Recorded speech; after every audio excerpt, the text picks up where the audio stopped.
Here we go.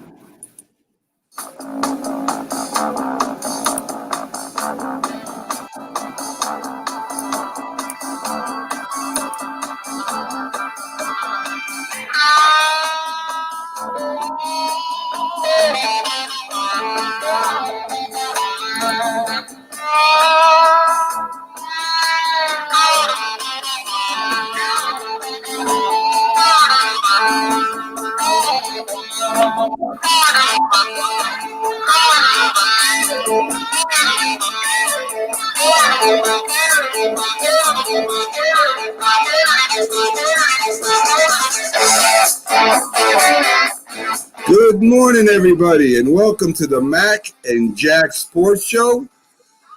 This is our Friday edition where we preview the weekend sports. We're on Wednesday through Sunday, 8 to 10 a.m. We're covering the Northeastern local sports, New York, Boston, Philly. You can see us live on Facebook, YouTube, and Twitch. Go to the Facebook username at MacMan62. Check out macandjacksports.com for our shows. Instagram, Mac and Jack Sports. Twitter, MacMan McGrath. Our website is also at macandjacksports.com. It's called Mac's Insiders. Check that out. Like, follow, and share, and subscribe where you can to help us keep growing. I'm Mac with my co-host Jack Hirsch, legendary boxing writer and former president of the Boxing Writers Association, and our show's history gatekeeper. How you doing today, Jack? I'm good, Mac, and I heard someone question my loyalty. Okay, I heard a rumor going around, but what I'm wearing now, this should put to rest how loyal I am. Okay. Yes. If I could stick with the 0-9 Jets and I could still wear this, I'm not saying I'm wearing it proudly, but I'm wearing it. Okay? Right. There should be no questions about my loyalty anymore. Not at all, Jack. You're a true fan, and I respect that. Yeah. So, Jack, we're going to get a little bit to the sports update and news. Of course, we'll talk about the game also. As Jack predicted yesterday, the Colts were going to give the Titans everything they could handle. Not only did they do that, they beat them convincingly, 34-17. The Titans lose third time in 4 games. The Colts, that's the best one of the best in the leagues. The Titans' defense versus their running game out of shotgun, Jack, was terrible. And we talked a little bit about being an offensive coordinator yesterday, and that comes with film study too, where the Titans seem to have a problem with the running game out of the shotgun or the spread formation. So they ended up running all over the Titans. They outplayed them on offense, 432 294. Phillip Rivers, he went past for over 300 yards with a touchdown, and that running game definitely opened up the passing game for him. So what do you think about the game last night, Jack? I'll tell you, the way the Colts dominated in the second half, that sent out a message. And an interesting stat is Tennessee has lost to Indianapolis 8 of the last 9 times they played them at home. Wow. So much for home field advantage. And it's about time we start taking the Colts seriously as a Super Bowl contender. They have arguably the best offensive line in football. Yep. And all this talk about Phillip Rivers being past his peak, that might be a little premature. Maybe we assume that because he's age 38. When the quarterback gets on in years, we automatically say he's lost a step, even though the evidence didn't necessarily point to that. And what was impressive, too, about the Colts win is they didn't really keep Derrick Henry in check. He rushed for over 100 yards. But Indianapolis, the way they took it to him in the second half and their special teams, blocking a punt, taking it in for a touchdown, they look like a complete team in Indianapolis yesterday. And so when we start talking about who's coming out of the AFC for the Super Bowl, obviously a little edge has to go to the defending champion Kansas City Chiefs. And we always look at the Pittsburgh Steelers right behind them. We think of the Baltimore Ravens. And then we were thinking of Tennessee and Buffalo. But now let's add Indianapolis to that group as a possibility. Yeah, I agree. I mean, the Titans defense doesn't seem to be playing as well as they did last year. And if you know if the Colts, who do have a great defense and, as you mentioned, a great offensive line, can run on Tennessee like that, imagine what Baltimore will do to them, or imagine what these teams that have good to great offenses and have running games, what they're going to do to them. They have to get that together if they're going to make a serious run. The Colts they own the tiebreaker since they beat the Titans, and they're tied. So, I think that division's up for grab, Jax. I think that the Colts could possibly win that division. Mac, they have the same record, and we're going to know a lot more in a couple of weeks because they're playing again. This time they're playing in Indianapolis, and if Tennessee loses that game, unbelievably, there's a chance they're not going to make the playoffs even. Yeah, and I agree. For a team that started so well, for a team that came one game from going to the Super Bowl last year, and for a team that started so well this year, and it was just a little while ago where they were in that game against the Steelers, the battle of the unbeatens. And some people were saying that would be determining who would be the best team at the AFC. At that moment, they lose to the Steelers.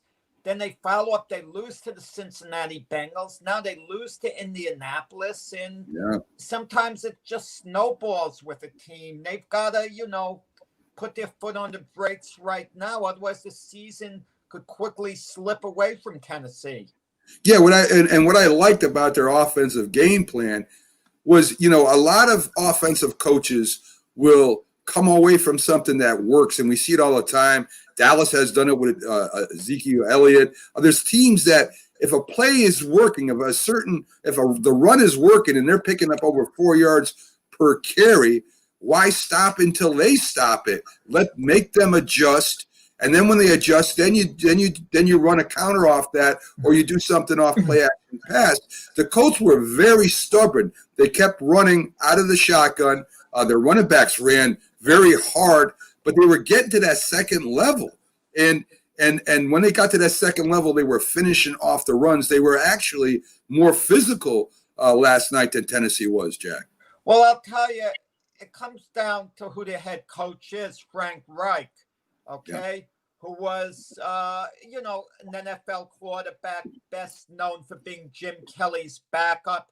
And even though Frank Reich was the Nick Foles of his time, even though he was good enough to start for a number of teams, he accepted his role with Buffalo and was rewarded in the sense that he went to a few Super Bowls with the Bills as a backup, even though they never won it.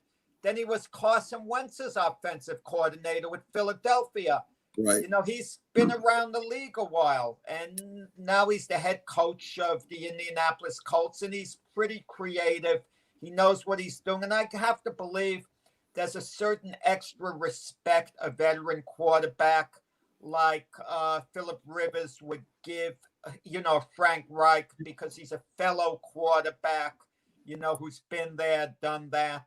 So I feel there's a little bit of a difference as far as him more readily buying into whatever they're doing at Indianapolis under Frank Reich.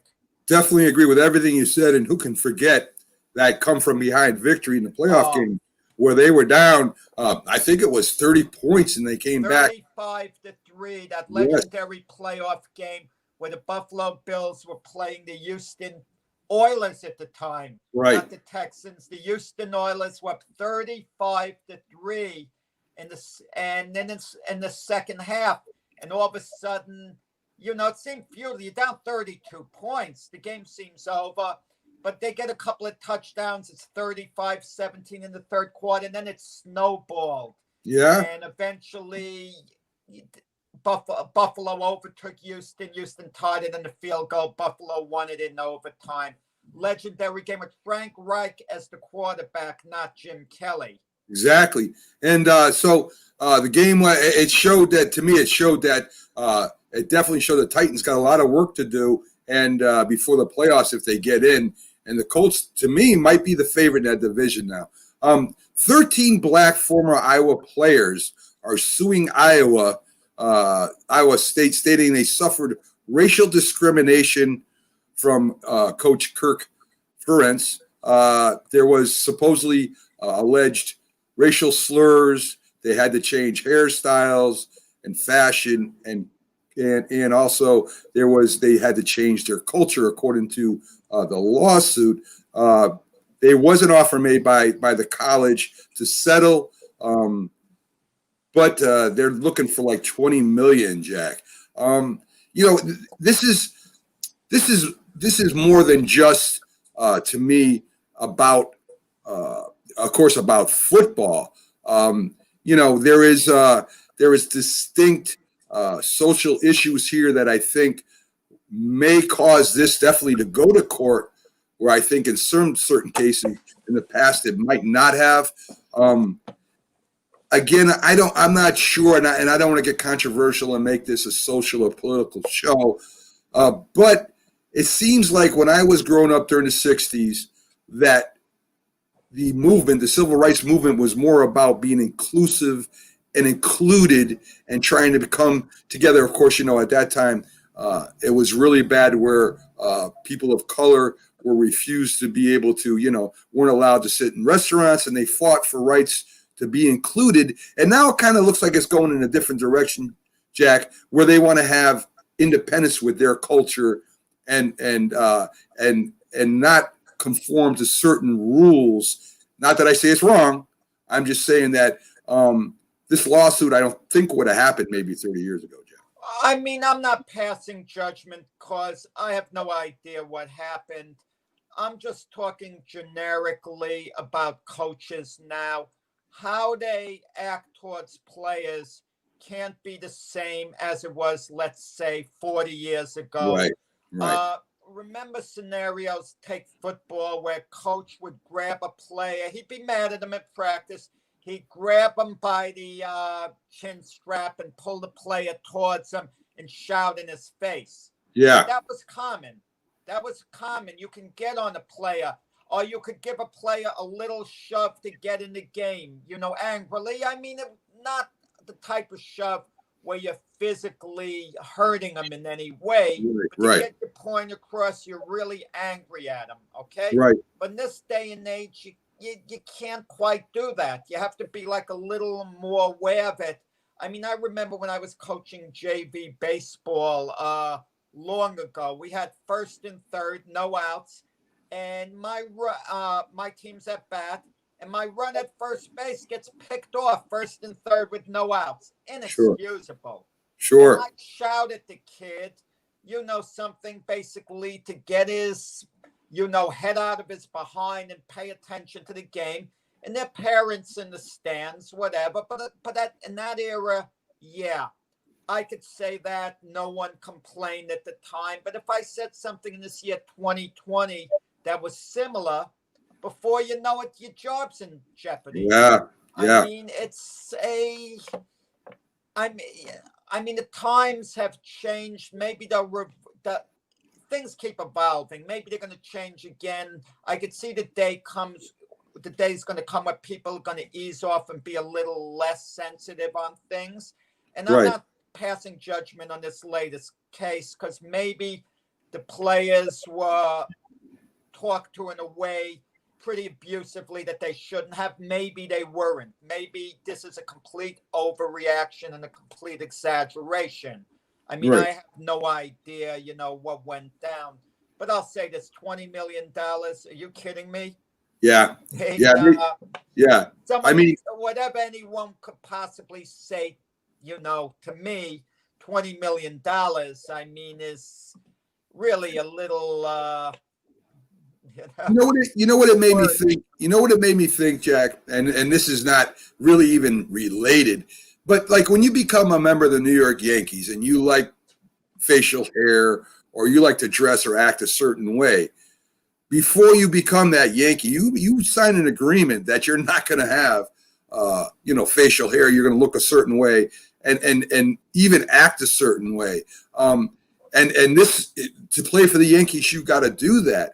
And I know this isn't really related. All I'm saying is that as long as you're treating everyone the same, You know what I mean? If you're talking to somebody this way and you talk to everybody that way, that's just your personality. That's how you do things.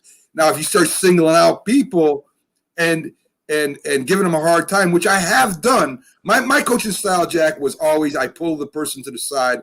I didn't want to embarrass him in front of the team. So I would pull him to the side and I would say anything I wanted. And a lot of times I did, sometimes a little hard. But I tried very hard to keep my emotions in check and pull them to the side and talk to them individually very, very harshly sometimes. So that's something I did, and the kids seem to respond to that. When you're talking to young adults and you're embarrassing a la the laps with Joe Judge, making players run laps, he's not doing that because they're not in condition. He's doing that because they made a mistake, and that embarrasses players, of course. So that is his style, but if he's doing it for everyone, he could kind of get away with it. If he was doing it just to one guy all the time, Jack, he wouldn't be able to get away. If Joe Judge had taken over the Giants during their glory years, let's say when Bill Parcells stepped down and he was a new coach, and he tried to get that veteran team, Harry Carson, Lawrence Taylor, those guys to run laps because they made a mistake, they would tell him to shove it.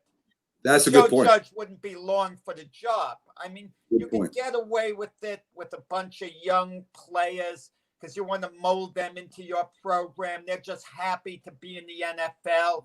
They're going to want to do for you whatever. And I'm not saying this Giant team, they seem to like Joe Judge. They're buying into it. They're young, so on. So the culture's there. But it's all a question of environment. And but this latest lawsuit with players, how they're looking at coaches, they're sensitive, what's said, is another thing. There's a lot of news going on. Speaking of that, you're talking about attitudes. Let's talk about a couple of veteran players, James Harden and Russell Westbrook. Now they're saying they don't know how committed the Houston Rockets are to winning. Yeah. Okay? Never mind that between the two of them next year, they're making a combined $81 million. Don't they understand the Rockets have them? So they are committed to winning. Russell Westbrook touts himself as a superstar. James Harden is a superstar. You've got two superstars. It's not that hard to build around them.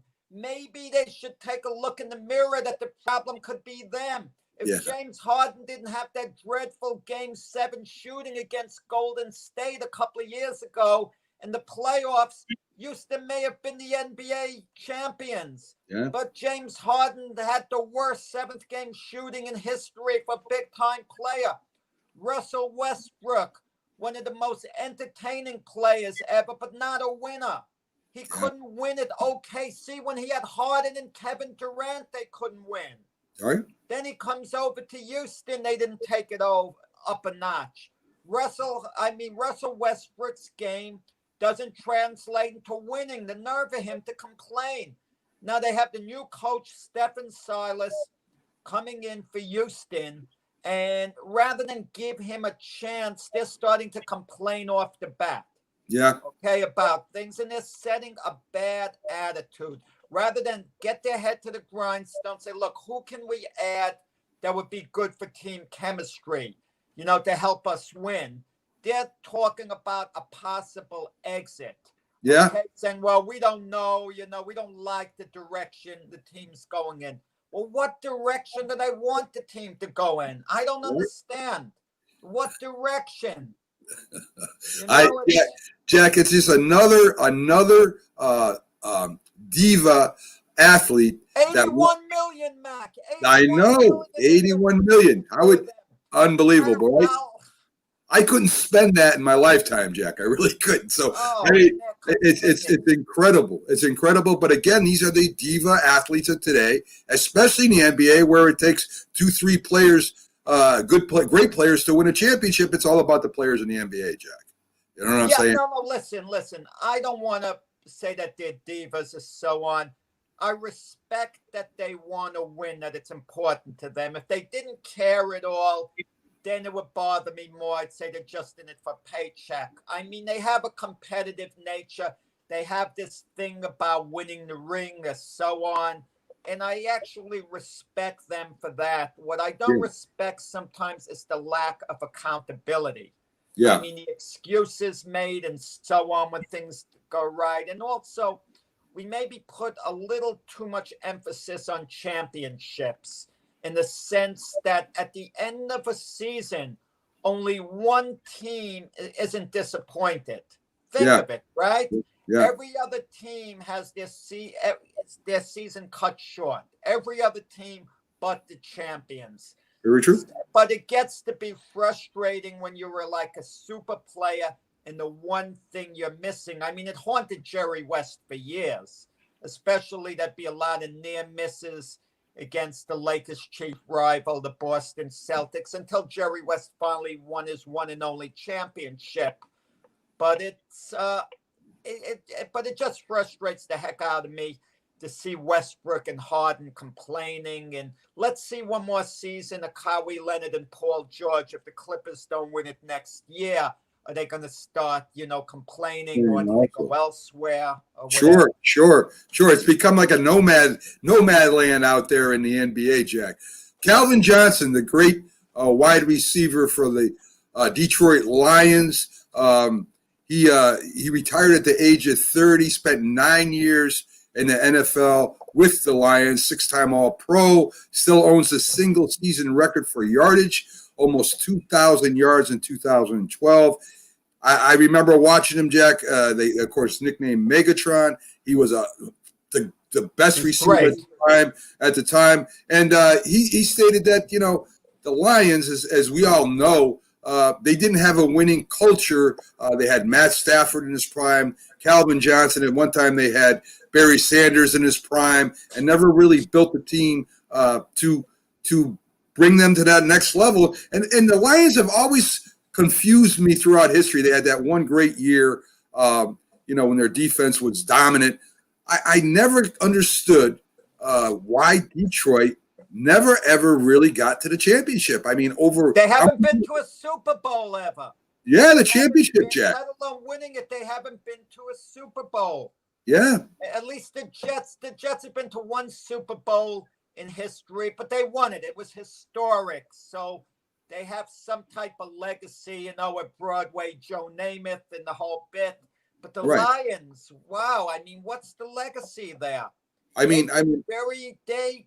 You can make an argument of all the franchises, of all the major sports. I'm not saying the worst. I've been saying the most mediocre, the dullest franchise in sports. Right. You could say it. I mean, they have an elite quarterback who you don't know is an elite quarterback in Matthew Stafford, whose talents have been wasted. Yeah. And some people compare him to Phillip Rivers, but at least the Chargers always seem to be a contender. Yeah. To go to the Super Bowl. I mean, you'd think they'd have a chance, but every year with the Lions, it's the same thing. And I remember a few games ago, I thought the Lions might possibly take off this year, at least maybe seriously contend for playoff spot. But just what's their plan? Look at who's their main running back, Adrian Peterson, who's past his prime. Yeah. And don't point to Adrian Peterson's stats and say, well, he's gained X amount of yards. He's got to gain the yards because someone's got to carry the ball for the Lions.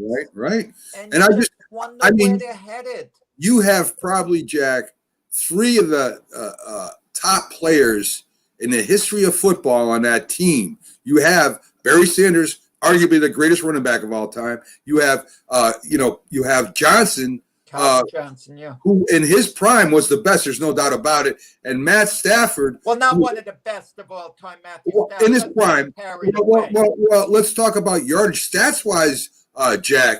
He's one of the few quarterbacks that consistently get near 4,000 yards a year. I mean, Matt Stafford is very underrated.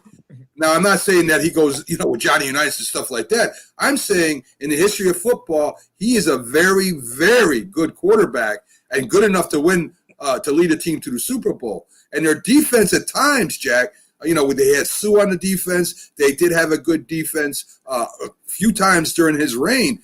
I just don't know, between them and the Cleveland Browns, Jack, those are the two teams that I never could get. The Browns in the 80s did something. At least they went to a couple Cleveland's never been to a Super Bowl. Right. I mean, at least they came close, though, Jack. I mean, they lost to Denver a couple times by a fumble. But yeah, Detroit is a very disappointing organization. The Lions are very disappointing. Well, let me tell you, they still have a lot of faith in Matthew Stafford, and the Lions were in a win-now mode this year because they were picking fourth in the draft. They could have taken Tua. Yeah. They could have taken Tua and dealt Stafford, but they have the faith in Stafford, who has a few years left. But I don't want to use the term wasted years, but the Lions don't look like they're trending in the right direction. They look like they're just treading water. Yeah. The Lions will go anywhere from 6-10, 8-8. Maybe they'll pull a 9-7 out of the hat in these next 2-3 years. Yeah. They were 9-7 team under Jim Caldwell when he was coaching them. Right. They didn't think it was good enough. They thought they were, underachieving. But now, they would grab that record. Patricia is definitely in a hot seat. I'd be surprised if he's there next year, Jack. Another Bill Belichick guy. And the one assistant coach under Bill Belichick who slipped under the radar, who's been wildly successful. I think he's one of the best coaches in the NFL. Now, even though he has to prove it over time, young coach Brian Flores of the Miami Dolphins, the way he turned that team around, they were awful the beginning of last year, awful. And they've turned it around very nicely. I mean, they're a team of the future. They're a team of now even. They might. Listen, they're getting better as the year goes along. We talk about possible Super Bowl contenders. No one talks about the Dolphins. That's a real long shot still. But if they could keep improving as the year goes along and peak during the playoffs, anything could happen. Definitely. There are a lot of teams that peak at the right time and end up going on Super Bowl runs. And what's with these Miami teams peaking? The Miami Marlins peak, and look what they do. They make the playoffs and actually beat the Cubs and win a round. The Miami Heat, they peak and they make it to the finals and go 6 games. I mean, that was really unexpected. And now the Dolphins, something about these Miami teams, they get better as the year goes along. Yeah, well, we'll see, Jack. I think by week 12 or 13, we'll see if Miami matures enough. And that's the only thing I have, that makes me hesitant. If they're mature enough by week, 13, 14, and they're still doing what they're doing, they definitely have a shot. Let me tell you something. They send a powerful message beating the Arizona Cardinals and Tua outdueling Kyler Murray. Yeah. Because it's what I thought. Kyler Murray is going to be an outstanding quarterback for years to come. I think Tua, if he stays healthy, is going to be even better. Yeah, well, it was very accurate, Jake. Yeah. Throws a real beautiful ball. Backstage right now, he can hear us. We can't hear him. I say that to all the guests because sometimes they're back there, Jack, and they start talking at me. I see the mouth moving, and I was like, this is our great – you can't see what's going on backstage. Byron's breaking me up right now. Byron William, our NFL analyst, has just joined us. Let's bring him on. Byron, how you doing today? Hi, Byron. How you doing? How's it going? It's not Byron. Are you back in Dallas? I'm back in Dallas. Okay. Well, for everybody out there, Byron Williams is our NFL analyst. He comes on every Friday for the weekend preview. Former New York Giants and Philadelphia Eagles wide receiver. He also played in the different leagues also that didn't work out, but he still had great seasons there. You can also see him on our website at the macandjacksports.com. Mac Sports Insider with a link to his Best Wishes Foundation for underprivileged kids. Check out the web and click on his link and see if you can help support his foundation. Great guy for the community. He does a great job out there in Texas. So, again, Byron, we love having you on. You're one of our favorite guests. And let's start with last night's game. Me and Jack were kind of talking about it a little bit. Everybody thought, and including myself, I'm just as guilty as everyone, is the Titans, playing last year, how well they did, that they were definitely in the top 3 teams in the league and a contender. All they had to do was, make less mistakes, play a little bit better. But the Colts come in and dominate them physically, Byron, which surprised me. Their running game, I mean, they were opening up holes off that spread formation, which it seems to be a big Titans weakness. The running backs are finishing off the run. It opens the passing game for Rivers, old man River. And, he puts it to him. So what were your feelings on last night's game? I look like two different games from the first half to the second half. I mean, the coach was ready and they was fired up. I mean, really, the first half, the coach was still pretty dominant, but of course they lost their running back in the second half. But I tell you what, the coach, they got some players. Their defense is playing phenomenal. If you just stop to think that running back, nobody knew that much about him, and he had an outstanding game last night. But Phillip Rivers just got the experience, and I think he got the tenacity. He knows he can read defenses and everything else. So it was very good to see the coach play a great game. And Titans just knew that they were going to win that game. I mean, they played the first half and didn't do anything the second half. Yeah. I mean, how long does the team have a hangover after a big matchup? Like the Titans, a little while ago, they weren't beaten. They had the big showdown with Pittsburgh, in which they lost with a missed field goal at the end of the game. And I can understand the letdown they had against the Cincinnati Bengals the next week because you're so psyched for the Steeler game. But this has been going on now. This is their third loss. And they play Indianapolis again in a couple of weeks. And they went from being an elite team to possibly not making the playoffs now unless they get their act together pretty quickly.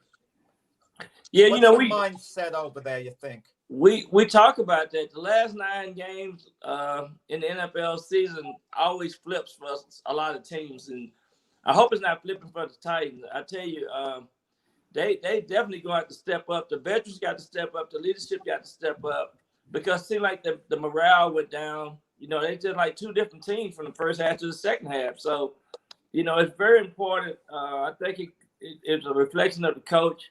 I think a reflection of the team leadership as well. Yeah. But you can't have those setbacks and play like that because it's going to be very costly if they don't correct that problem. Byron, let me follow up on that. You mentioned halftime. I mean, I know you've been in some games at halftime you were down or you were up. What happens at halftime? I mean, a lot of people think there's a big, rah-rah speech from the coach or keep on going and playing the way you're playing. I mean, there's got to be adjustments made, and that's where I think a lot of coaches are better than some coaches, where they make those adjustments to either stop something or keep improving something. So take us to halftime for a second, Byron. You're down. What does your coach do, or what do your coaches do? How do they talk to you, and how does the locker room react?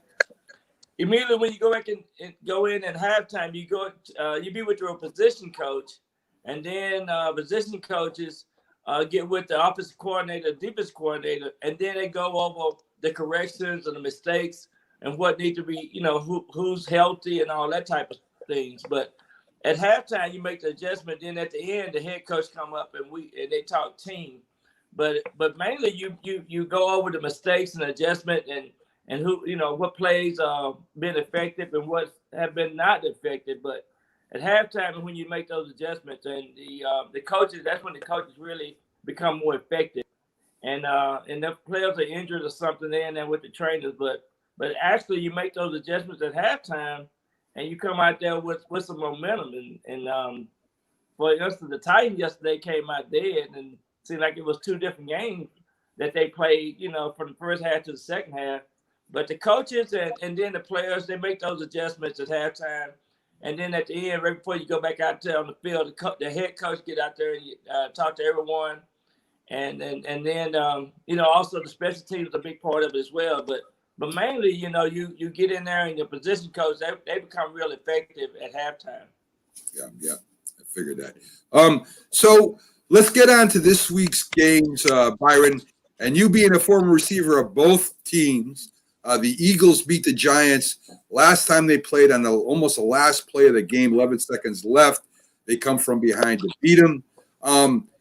if the Giants win this Sunday, I think they're back in the race, believe it or not. If they lose, Eagles own the tiebreaker, and it's just a big There's conference. no tiebreaker, Matt. It's a half game. They play the tie. I understand it. There's no. So what happens? All right, Jack. What happens if the Giants? Jack, what happens if the Giants get a tie this year? If they get a tie, what are the chances? Then it'll be a tie game, Matt. Come on. Stop throwing me off my game, Jack. So okay. I'll let you Byron, go ahead. So, Eagles. Is it more important for the Eagles or the Giants this game? You think coming up? It's more important for the Giants. I think the Giants are playing great football. Really, if you like, I talk about it earlier. The Giants been in almost every game. Ain't nobody really dominated the Giants this year. They just done had some injuries, but if the Giants win, I mean, they're gonna be at the top of the NFC East. And those games are so important between the Washington team, the Cowboys, the Eagles, and the Giants. And I think overall, right now, the Giants should have some momentum, and everybody else is kind of like, I don't know, but the Eagles can easily control the destiny in the NFC East, no doubt. Both you guys are deceiving the listeners here. Listen, I hate to look at this piece of paper. I like to go here. I still retain a lot despite getting old. I got a sharp memory, I don't keep an appointment book for myself. I can make a dental appointment a year from now. I'm going to remember it. But with all my wife's appointments and so on, I started keeping a book for her. Otherwise, it'll drive me crazy. But I'm looking at this. If the Giants win, they're going to be 3-7 on the year for now, okay? And the Eagles are going to be 3-5-1. That means the Eagles are going to be up, guys, a game and a half with 6 games left. Wait. With 6 games left to play. So Giants have to make up 2 games with 6 games left to play. Okay, which is doable but hard. Okay, it's hard, but it's doable. So the Giants in an absolute hole. If the Giants should lose, they have to make up 4 games with 6 to play. So the party's over. Time for them to leave. No way, to even give a thought to them getting in the playoffs with the NFC East. The season is done. They're cooked if they lose. I mean, Max said, well, what happens if they play a tie? Ties are rare in the NFL. It's possible, but don't think, there's not going to be a tiebreaker realistically. So Giants still are going to be in the hole even if they win, but because they're going to have to make up 2 games with 6 to play. So basically think of it along these terms. If the Eagles go 4-2 the rest of the way, the Giants got to go 6-0. Let's say the Eagles go 3-3. The Giants got to go 5-1. That's if the Giants beat the Eagles Sunday. If the Eagles go 2-4, and they're not going to go worse than 2-4. The Giants got to go at least 4-2 the rest of the way. It's stacked up against the Giants any way you look at it. But to keep their hopes alive, they got to win this game to have a shot, even though it's still not a good shot. Hey, Jack, we listen to someone got a Jets shirt on. Yeah. I tell you, if the Giants can continue to play the way they've been playing, there's a possibility because I'm telling you, the Eagles are not playing light out football, but yeah, you're absolutely right. I mean, they do have a 2-game advantage right now, and but the Giants been in every game. Yeah. Well, I was having a little nightmare. I got to figure out the Jet math. They got to go 7-0. The Dolphins got to go 0-7. I mean, oh, please! I think the Jets are thinking about the college draft choices. Well, Byron, I don't trust his math either. Because when he starts going 6-0 and this one has to go 2-2, I have no idea. I think he came up with that formula just to confuse me. Well, coaches don't talk like that. The realistic talk. They just, Byron, years of, former player, unlike myself who wasn't. I'm sure you take it 1 game at a time. You're aware what the situation is. You have to win to have a shot at the playoffs, and you're completely focused on the 1 game. That's the way it should be. Because I think if you look at the big picture, the way I was saying it, it's a lose-lose situation if you look at the big picture. But if you focus on a game at a time, good things could happen. Yeah. Right, and you got to keep this in mind too, Jack. If the Steelers went 8-0 the first 8 games, somebody else can go 8-0 the last 8 games, and that's how I look at it as a player.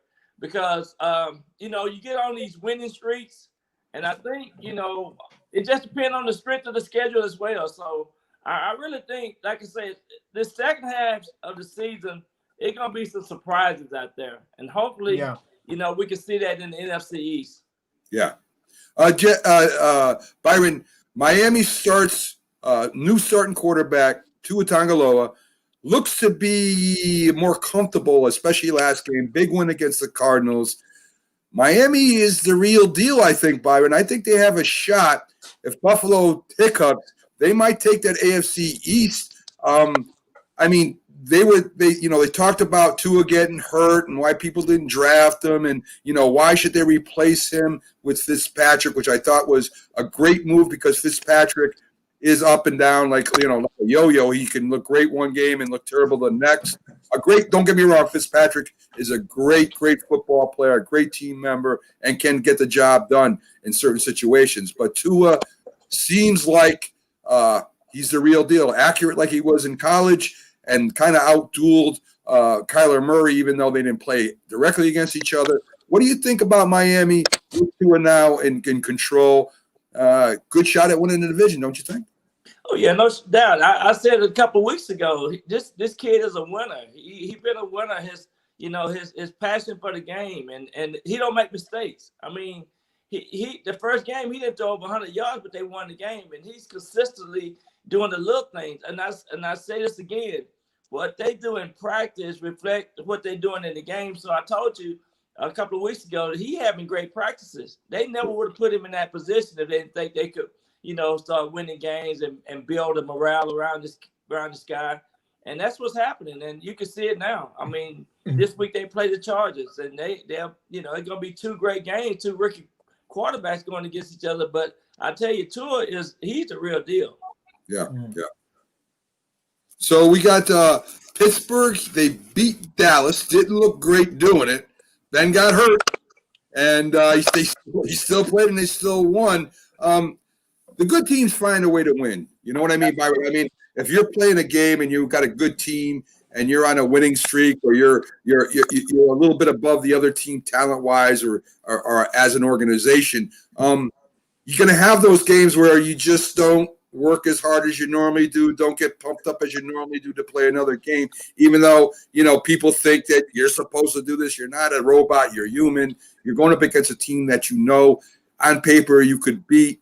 And, Pittsburgh looking at Dallas and how messed up they were, 3rd-string quarterback coming in. I mean, the defense might be relaxing a little bit more. The offense knows the Dallas defense is not really that good. They kind of say, yeah, we know we can beat these guys. Dallas gives them a heck of a game with that 3rd-string quarterback, but the good teams win the tough games, Byron.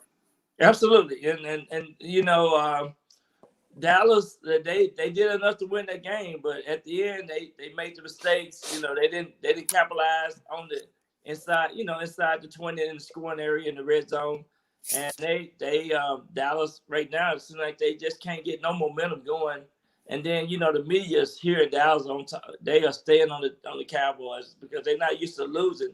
And the fans, they drive around with all this Cowboy banners and things on their cars and so forth, and they are hurting right now. So it's really good to live in Dallas right now. So, but Byron, to me, there are no moral victories in football. I hate it when people say, well, it's a moral victory. The Cowboys played well. Watching the game when the Cowboys had the lead throughout the whole game, I knew they were going to lose. Yeah. One way or the other. The Steelers were going to break out, do enough to get on top, and it played out that way. And I don't want to hear, well, the Cowboys played well. I mean, come on. I mean, the bottom line is they lost the game. They only have 2 wins this year. And for a team that was a Super Bowl contender, I mean, nothing good came of that loss to the Steelers. If anything, there should be more anguish that they let a game like that get away. Because had they somehow won that game, that would have been a massive victory, and that would have. I'm sure in Dallas, the talk would have been a little different. That maybe the Cowboys have turned it around. Absolutely, and they still got the same players. I mean, their secondary is so weak. I mean, they ain't gonna be able to stop the key receivers, and of course, the Steelers receivers just they still dominated that game. And at the end of the day, they might have to start doing what the Giants do: start bringing in 5 or 6 players every Tuesday, especially on the defensive side of the ball, to make sure that you let these players on your team not get comfortable with it, because their secondary is so weak, and they haven't stopped no one from getting in the end zone all year. So they still having the same problem. You're absolutely right. I have a theory, guys. It's only a theory. I'm not calling it a blessing in disguise. When someone gets injured, that's a serious thing. That's a bad thing. But Dak Prescott, had he been healthy and played this year, the Cowboys would still be bad. Okay, with Dak Prescott. So going forward, maybe Jerry Jones's attitude would have been, I lost with you. I could lose without you and risk not giving him the big contract. But now I'm sure they're going to work something out one way or the other. But there's not going to be as big a market, I think, for Dak Prescott as he thinks, coming off an injury. And he's not a top 3 quarterback in the league, not even the top 5 quarterback in the NFL, in my opinion. Probably the lower half of the top 10, which is good, which is very good. But I don't think he can command the type of contract that he was holding out for. So either he's going to have to settle for what Jerry Jones was willing to give him before, which is pretty darn good, or Dallas just might move on from him altogether. And if they can make a deal to get one of the good young quarterbacks coming out of the draft, imagine Trevor Lawrence somehow fell into their lap. I mean, it's a no-brainer at that point. I think that's the direction they would go in. They would break ties with Dak Prescott. What do you think about that? What do you think about that, Byron? I don't agree with that at all. But Me either. I think Trevor Lawrence, you could get him. You don't agree? No, I'm not saying. Yeah, I agree that whoever gets Trevor Lawrence is gonna have a great player, no doubt. But Dallas probably won't be able to get him. But I think Dak Prescott still gonna get paid. I just think that they would have been in a better situation if he was still healthy too. I think they wouldn't have lost some of these games that they're losing, no doubt, because he's just a different playmaker.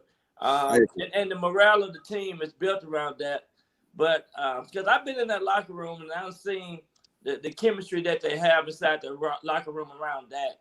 And if I hadn't seen that, then I would think differently. But I just think, Jerry Jones and Dak was 1 year off from signing the contract. That one wanted 4 years, the other one wanted a 5-year deal, and that was the difference in them not agreeing on this contract this year. But I still think that you have to build your team around a quarterback that's really going to be impressive. But I think he's in the top 8 quarterbacks. Top 8. Yeah. Well, Byron. Okay. Byron. Like hey, Jack, you took up an hour. Let me tell you something. I think that a lot of people underappreciate Dak Prescott. I really do. The guy, stats wise, is in some categories in the top 3. He's a great playmaker. I just think he's with the wrong organization. I fault everything on Dallas. I know you've got ties with Dallas, and I hope this don't get you in trouble. But everything wrong with the Dallas Cowboys can be attributed to Jerry Jones. The man loves the spotlight. He don't care whether they win or they lose.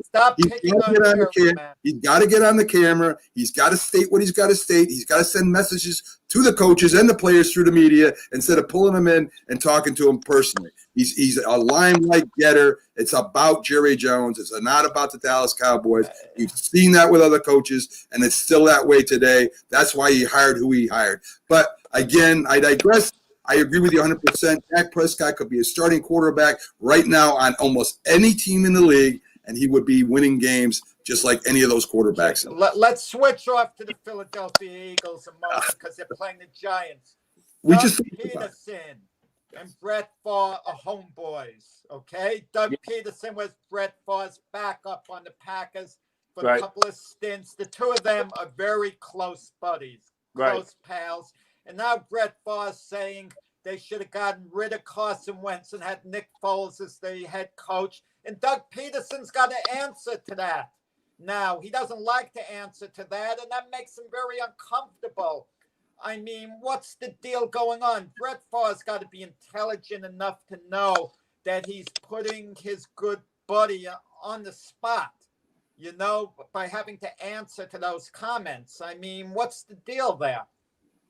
Well, you know, they know each other real well, so maybe this might be a media a publicity stunt for the Eagles to get some more news. For sure, yeah. There you go. There you go. Mac and myself always look to get a topic out there. Yeah.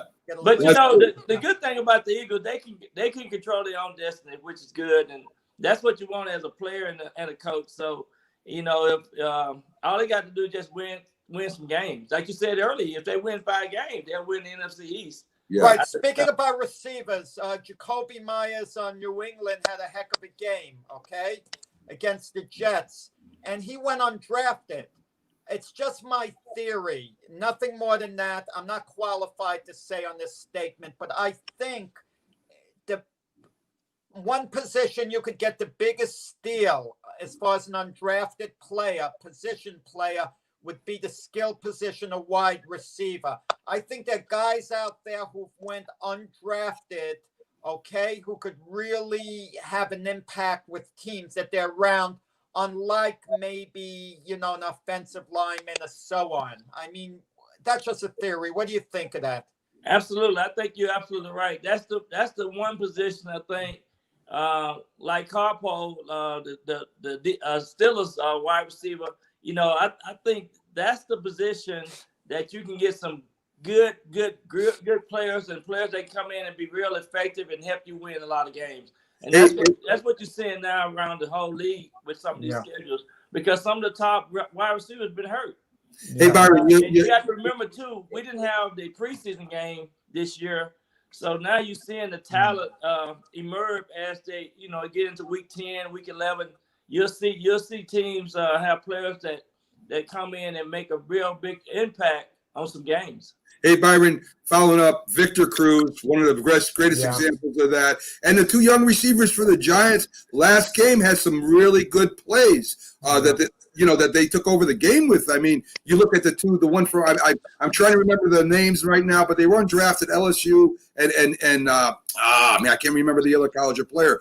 But those 2 young wide receivers had some big plays in the Giants win last week.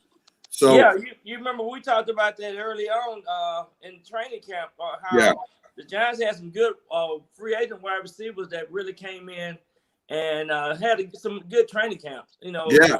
And so now you see that. You always see that, you know. They pulled them up from the practice squad, and they did a great job. I mean, with a couple injuries, we got hurt players at wide receiver, Shepard, and you know, and with Tate sitting out, they came in. They did a good job for us. So Byron, we got to let you go, man.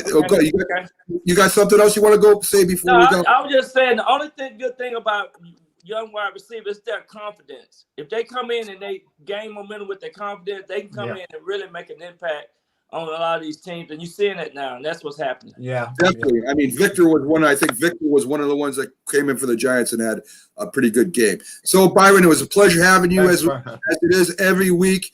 Great analysis, great information. Who are you picking, the Giants or the Eagles? Prediction. I'm picking the team that had the ball last.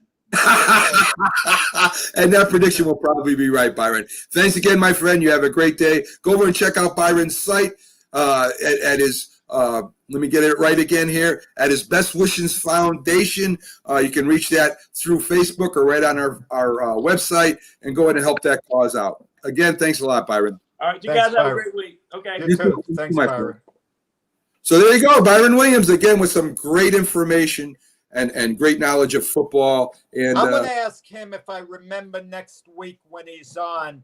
I meant to ask how many careers have been ruined with receivers who got hit hard, you know, cutting over the middle. Right. Really gotten flattened, who became gun shy after, very hesitant to, you know, stretch over the middle for a ball. Yeah, I can imagine, Jack. Yeah. I mean, you see they call them alligator arms when they pull their arms in quick when they know they're going over the middle and there's somebody there. Some of them are being intimidated. It's like a bat on baseball, getting beaten with a fastball, getting hit on the head, and then never really digging in at the plate the same ever again. Definitely agree. Yeah. So, Jack, we're going to take our first commercial break for today. We'll do our official timeout. We'll be back on the other side about 4 minutes, and we'll be having Keith Engle, our Patriots insider expert, that will be from TGI Sports Talk. Will be up with us next. So, guys, we'll see you in about 4 minutes. Stay with us.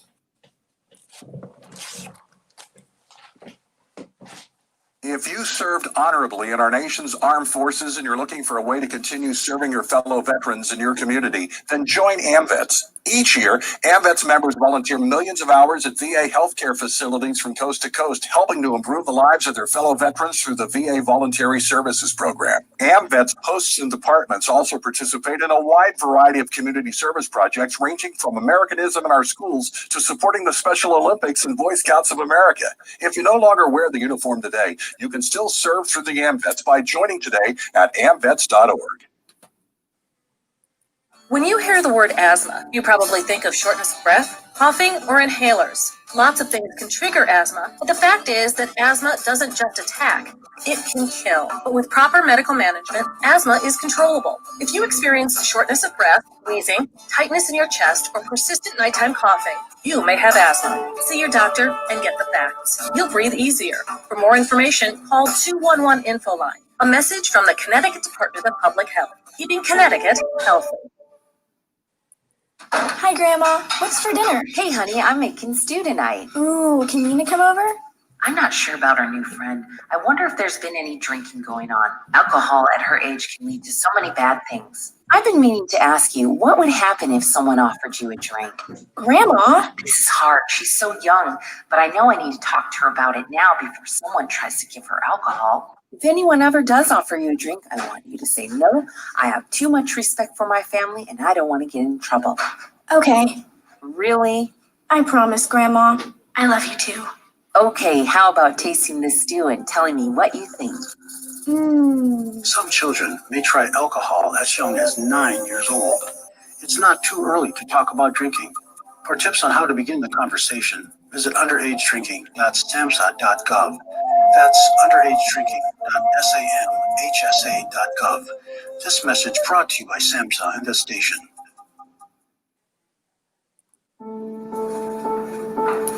We all make choices. When it comes to alcohol, kids make choices whether to drink or not. Bye, Dad. Bye-bye. Remember, I'm going to Alex's party tonight and sleeping over. Hey, have a seat for a second. Remind me about that party again. Alex is just And adults make choices whether to talk about it. That's true of parents and every other trusted adult in a kid's life. Kids want to know our expectations when it comes to alcohol and other drugs. They want guidance and honest answers to their questions. And it makes a difference when the message is consistent and part of everyday conversations. So talk with your kids and help lead them on a positive path. Because when you talk, they hear you.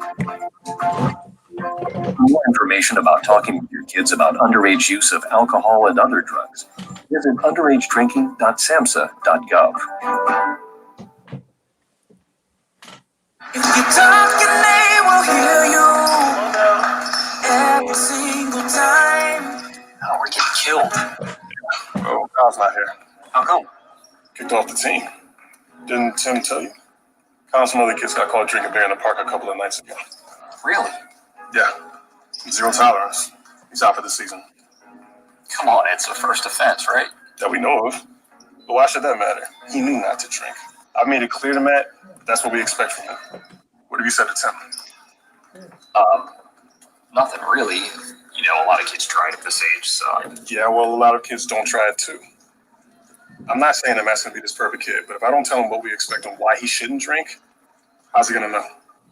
You think kids that age really listen? They never admit it, Bill, but they hear more than you think. Talk. They hear you. For more information about talking with kids about underage drinking, visit underagedrinking.samhsa.gov.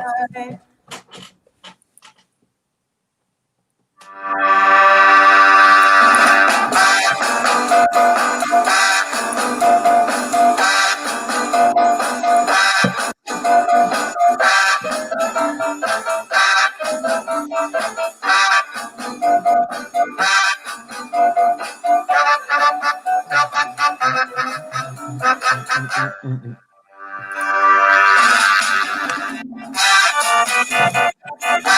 morning and welcome back to the Mac and Jack Sports Show. We're on every Wednesday through Sunday from 8 to 10 a.m. We cover all the Northeast professional sports. We cover the New York, Boston, and Philadelphia area. We just got our first guest out of the way, Jack, and I shouldn't say out of the way because that sounds kind of crazy because we love having him on. Byron Williams, our NFL insider, providing us with a lot of information, including halftime adjustments, which playing football and coaching, there's some coaches that really were good at it and some that weren't so good at it. And the ones that are good at it, they normally come out, and at least in the second half, they play, a really good game. And we're glad to have him on. Coming up next soon will be Keith Engle. He's with he's our Patriots insider with TGI Sports Talk, very popular podcast, has a lot of great information about the Patriots. And I want to do a commercial read for our website, Jack. It's Fanatics that's on our website. And if you want to get the clothing of your favorite team's jersey, hats, all their gear, we have the place for you. That's Fanatics. Just go to the Mac and Jack's at macandjacksports.com website, Max Insiders, and click on their link. It'll bring you right to their store just in time for Christmas. Order for your special someone's birthday or just treat yourself to your favorite team's clothing and gear. That's macandjacksports.com. The website name is Max Sports Insiders. Click on the Fanatics links for all your team's clothing and gear, Jack. So I'll tell you a lot of good stuff. I took a look. I mean, if you're a sports fan, it's the place to go to. It definitely is. So, Jack, it's that time of the show where I love to get you with this here, my friend. Trivia. Yes, sir. We got a trivia. I thought we were taking a day off. No, from now on, Jack, this is definitely going to be part of the show. I love having you come on and answer these trivia questions. And so far, Jack, you're in a bad losing streak. And so this one, I'm trying to make it a little easier for you. It's a team you follow. I'm not doing any worse than the Jets are doing, I'll tell you that. That is true, Jack. So Here we go. I'll bring up the right music for this, Jack.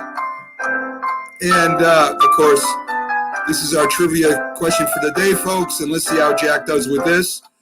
So, Jack, one of the teams that you do follow, it's not your favorite team, but you do follow the New York Giants.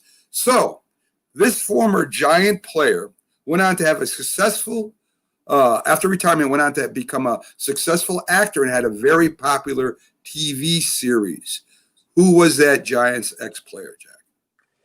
You want to know something? I thought, are you sure you're talking about baseball? Because I'd say Chuck Connors or the Rifleman. Well, but you're talking about football now. Yes, football. His own TV series. At his own TV series, very popular. I watched it almost every week, and he was in the movies also, Jack. He had a couple parts. I mean, Frank Gifford was in movies and all that. Right.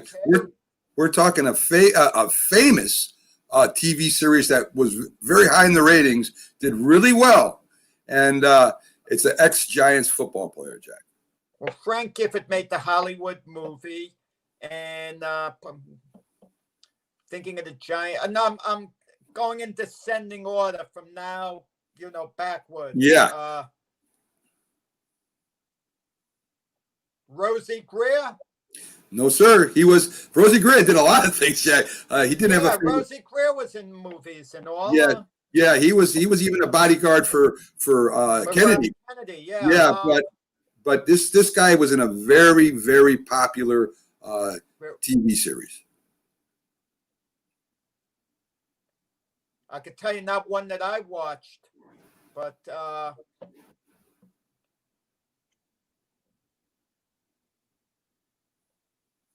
you got me, Mac.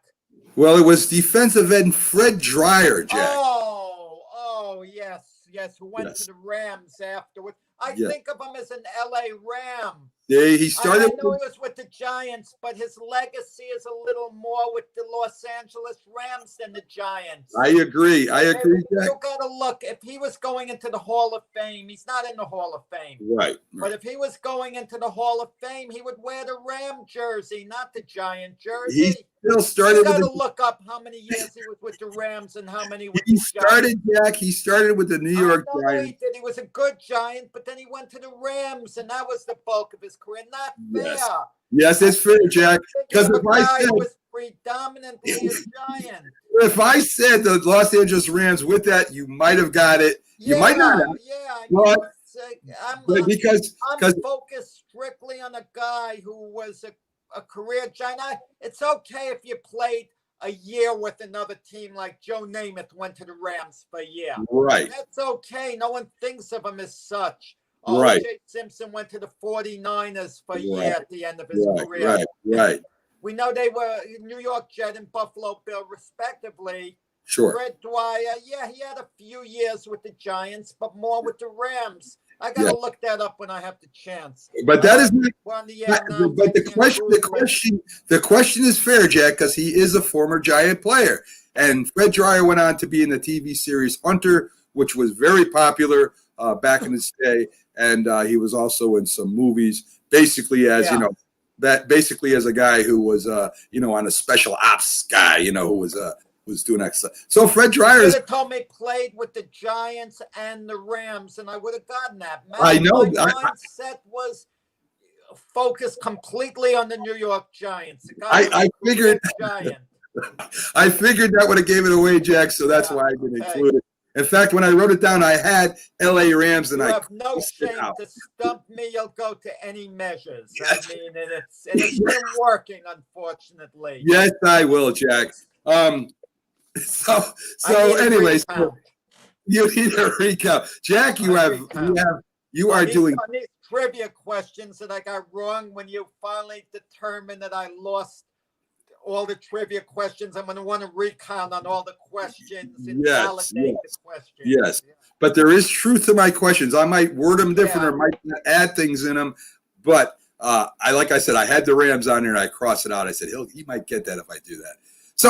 So coming up next, we'll have Keith Engle, TGI Sports Talk podcast, very popular. He filled in as a guest host for us on Wednesday. He does a great job with all sports, not just that. In fact, Jack, he's going to be coming on. He covers the Knicks. When we go to basketball, he's going to be our Knicks insider. And we have Keith Engle's our Knicks insider. He's going to be our Knicks insider when he's basketball rolls around. Punishment. Yes, he is. Be a little better. The Knicks, I see a little daylight improving on the Tom Thibodeau. Maybe they'll get a decent play in the draft. They have some young players now with a little bit of ability. So, I mean, the Knicks on a serious playoff then again, it's the NBA. Everyone's a playoff contender. Yes. There's a lot of teams, but the Knicks are going to be a little better, I think. Well, they can't get much worse, Jack. And we had a guest on Wednesday, the Philly sports guy, very entertaining show. He's going to be coming on regular, Jack, every Wednesday.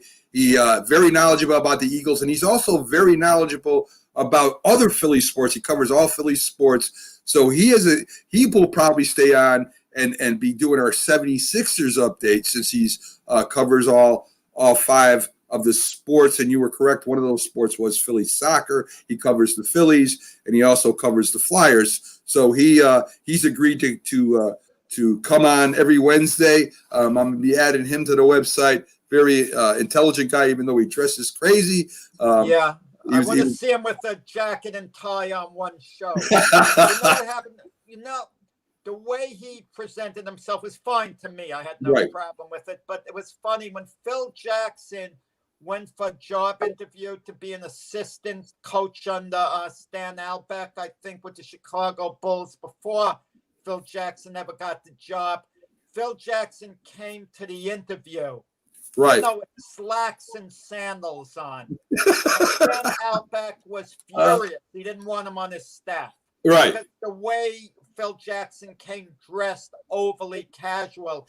I guess he wanted him to be with the jacket and tie and look a certain way. But, that's what happens when you're younger, and Phil Jackson was a younger guy, and he probably didn't give it much thought. I definitely agree with I definitely agree with that. And Phil Jackson let his coaching kind of do his talking, as we found out later on. We do have backstage right now Keith Engle. He is the guest host of TGI Sports Talk. Again, as I mentioned, he will probably stay on, or maybe I'll be able to talk him to staying on with us to do a Knicks report when basketball starts. I mean, I don't know how much fun that will be, Keith.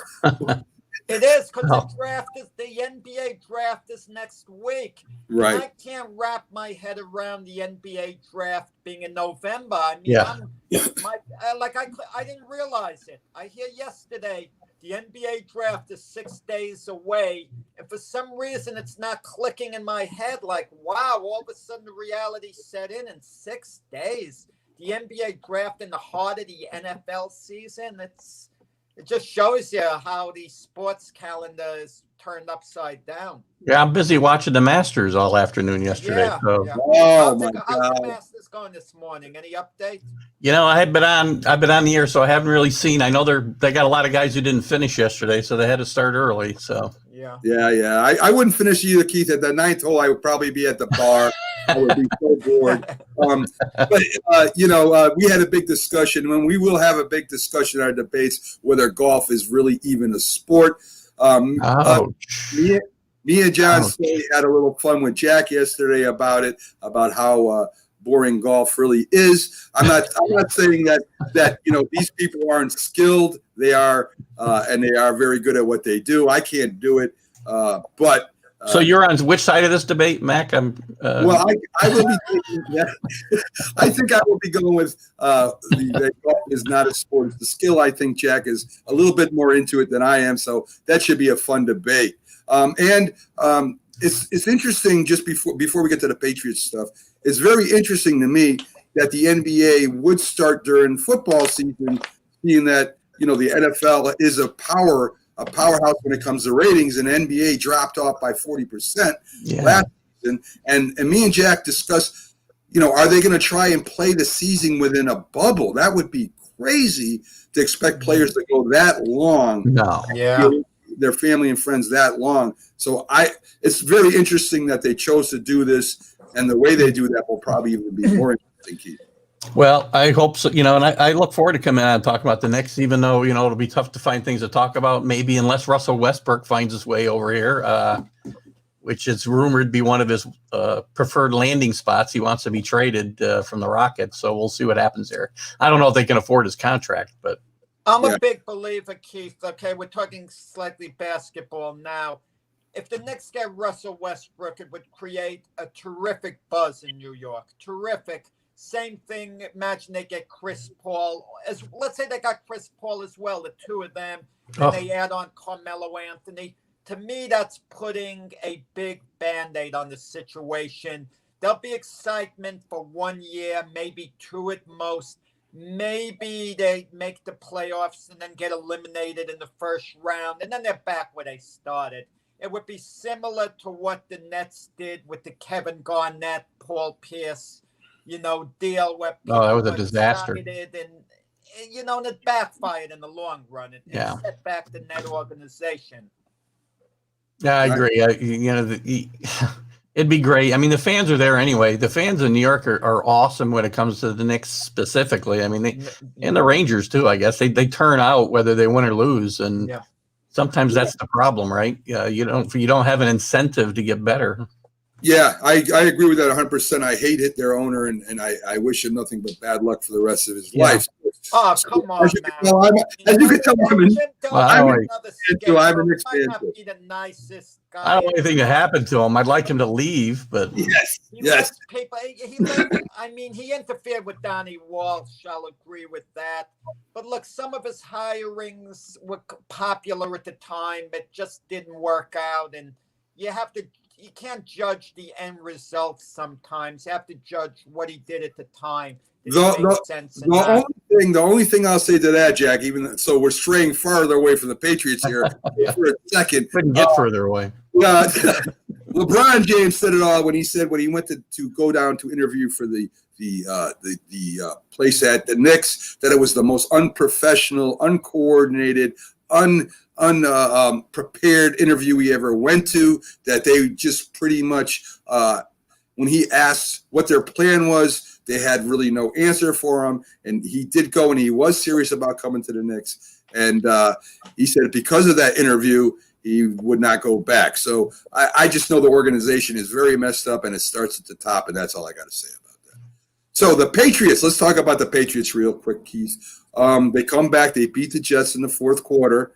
What do you take away from that win? Does it give you a little hope? Does it make the Patriots, go on a little winning streak here, or you think that's just what happened when playing a team that's not that good?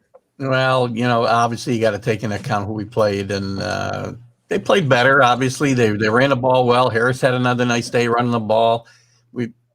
They may have found themselves a new weapon in Jacoby Myers. He's had a few good games now, but he played really well Monday night it was, right? Yeah. And Cam played better, but again, we're playing against the Jets. Is there a sliver of hope? Yes, unfortunately, maybe that's unfortunate too. But again, I never thought Bill Belichick wasn't going to play to win. If they had lost that game, and I think we talked about it last week, you'd probably have a better idea if they were tanking for Trevor. But that's not in Bill Belichick's DNA, right? We'll find out this week. Is there improvement, real improvement, or was it just the Jets? Because they got the Ravens Sunday night, and that's going to be quite a test. I'm giving New England an actual shot at winning the game, a good chance, because I think some way, somehow, Bill Belichick is going to be in Lamar Jackson's head. Lamar Jackson is worried about the defenses knowing his plays he's going to call. And even his offensive coordinator didn't get away from that. He said all the defenses have an idea what's going down with the offense. And Bill Belichick's been known for finding out things maybe he shouldn't find out. So Lamar Jackson's got to be thinking, I'm going against, Bill Belichick defense. He might know my tendencies. Maybe I'm reading too much into it.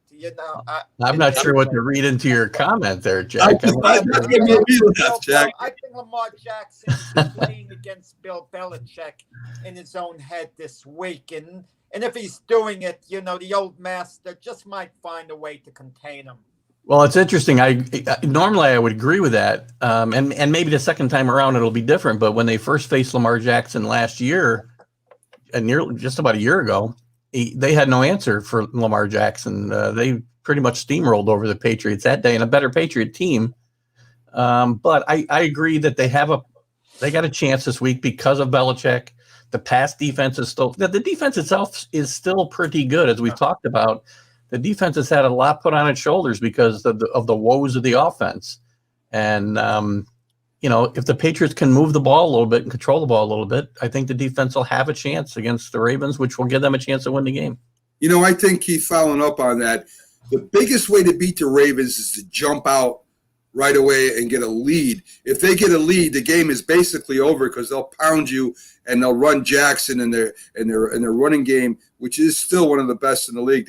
They will control that clock and keep piling on. If you can jump out to a 10, 14 point lead and you got to force Jackson to throw the ball from the pocket and maybe even make huge plays, you got a shot at beating the Ravens, as the Titans showed last year, and as other teams have shown this year against the Ravens.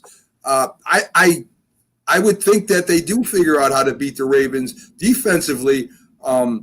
It's pretty much it's the running game with Jackson, and if you can stop that, same thing with the Patriots. I think if you play the run and play Cam to run the ball, you're gonna have a good chance at beating the Patriots. So I think they kind of mirror each other in a way there, where the preparation for that game is, hey, you got to stop Jackson in that running game for the Ravens, and you got to stop Cam in the running game for the Patriots. I call that almost a draw, Keith. I agree. The thing is that Cam, I think, would have better success if forced to throw the ball more often. Cam would probably have better success than Jackson. He struggled a little bit this year compared to last year's throwing the football because, as you mentioned, they've been behind in more games than they were last year. Mark Ingram, I'm not sure what his status is yet for this week. I mean, that's been a big loss for the Ravens. And, we talk about them struggling, but they're 6-2 and, Patriots are 3-5. So there is a way to beat Lamar Jackson because, again, he's a great player, great athlete, but he's limited when you look at him as just a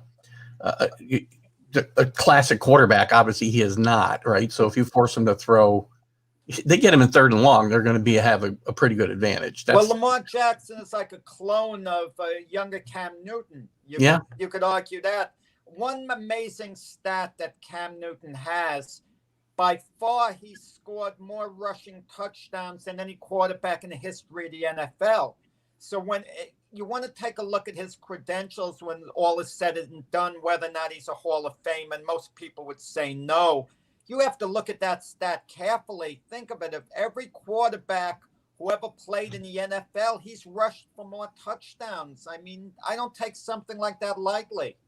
No, it's an amazing stat for sure. I mean, obviously the league isn't full of rushing quarterbacks, obviously, especially over the last 25, 30 years, right? But it's coming back around, and those records may not stand if the Kyle Murrays and the Lamar Jacksons don't just turn out to be a flash in the pan, and Tua and these guys who can run the football effectively. I mean, when Cam was at his best, there was nobody else like him in the league. Now there's 3 or 4 of those guys or more.